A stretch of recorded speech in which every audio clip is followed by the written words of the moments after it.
Hello everyone, my name is Austin from Marin Acura, and today I'll be showing you guys a tutorial on how to use your climate control in your 2017 Honda Civic Si. So, in order to access this feature, we must first go to the center console. And once we get to the center console, what we're going to do is we're going to click on the climate control right below the center screen. Once we do that, it will activate the screen on. So first off, we do have the AC, and then the recirculation modes. So torso, your torso and your legs, and the defroster.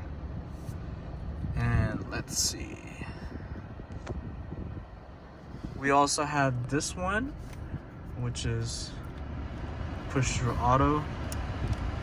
It says right there on the temperature.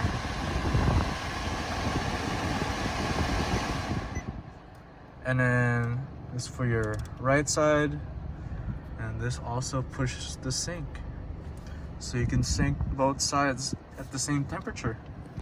And yeah, that is pretty much it for this tutorial, you guys. My name is Austin from Marin Acura, and thank you guys for watching.